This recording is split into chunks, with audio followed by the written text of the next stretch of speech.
Hello, poor people. How are you today? In the next 4 minutes, I'll give you one tip on how to improve your communication. And this is one of those philosophies you can apply now and see the results. Not tomorrow, not next tomorrow, not those that take decades or some form of process to materialize outcome. You can apply it now and see results.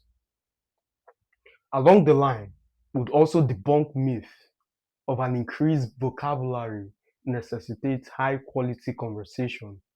No, you just sound like a professor. But let's not get way ahead of ourselves. We'll come to that. But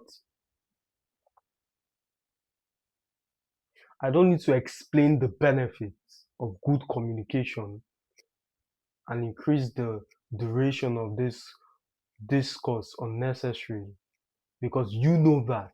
That's the whole reason you are here. So let's get into it.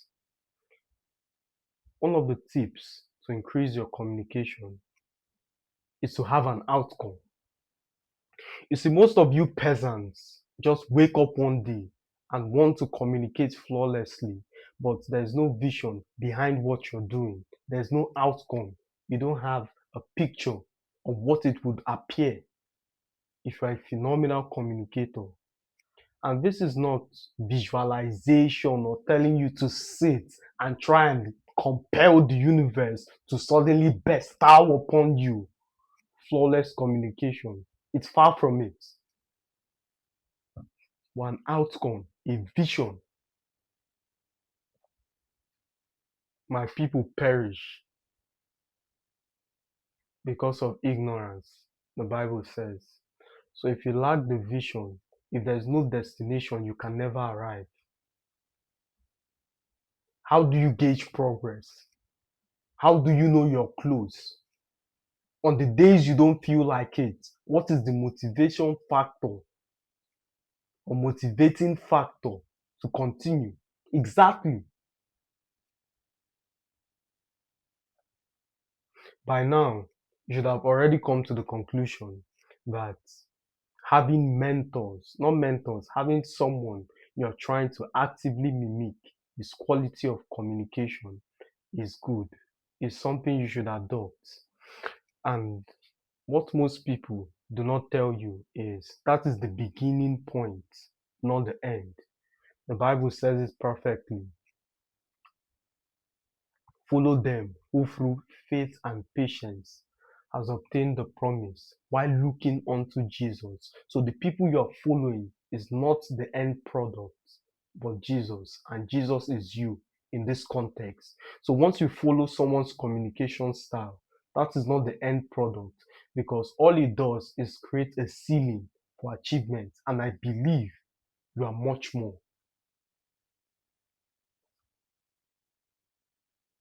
It's like a chef. How do you develop new recipe? By cooking other people's recipe. And along the line, once you've mastered that process, you can tune down the garlic, increase the ginger, and form your own.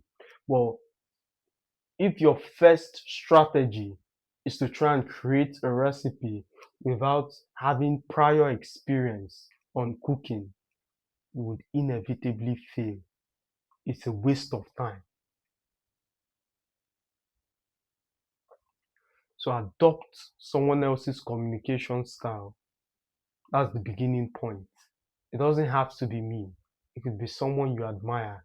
And something else that is notable to add is to identify all your disadvantages and try and optimize the outcome. So, for instance, if you're African, you have to come to the conclusion that your accent isn't the best in terms of phenomenal communication. You can try and optimize it, look for ways to improve, and you'll be fine. And this is the problem I have with most of you. You have this poor mentality of representation. So if there's a conclave of billionaires or there's some kind of summit, I feel the need to put on my tribe's clothes to feed my psychology I'm representing somewhere. It's unnecessary. And please, I'm not trying to downplay that kind of life or say don't do it. But once you actively try and portray that version of yourself, it becomes counterintuitive. It's unnecessary. You see,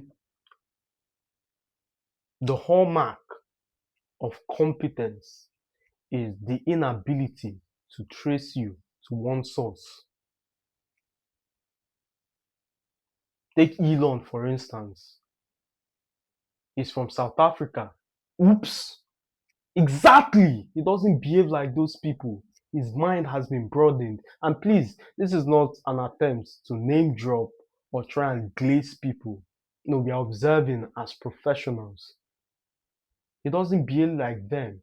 He doesn't feel the need to overtly portray his association to that route.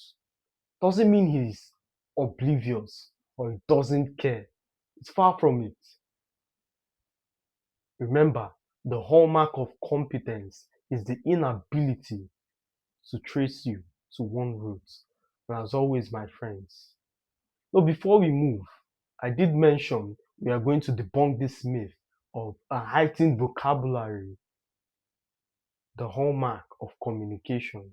You see, it's counterintuitive because even you who has tried that style of communication understands perfectly it boils down to a lecture.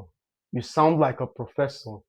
The conversation is not flowing. Understand that humans operate based on energy. And so once you communicate, that energy is not there. It's as though you're memorizing things. Like it's not coherent. You do not sound sweet by speaking that way. So for instance, I say things like this are ephemeral.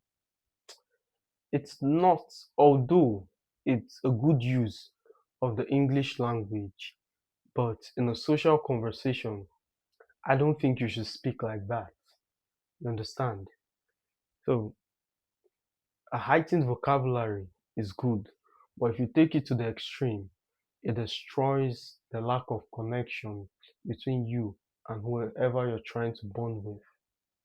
So, it destroys the lack of connection. And in fact, if you observe this video, there were little to no times where I used a heightened vocabulary. It's not necessarily because I don't have them or know how to use them. I also understand the quality of audience I'm trying to speak to. So the goal is not to sound intelligent, the goal is to communicate intelligence. And as always, my friends, it's a pleasure speaking to you. I'll see you in the next one.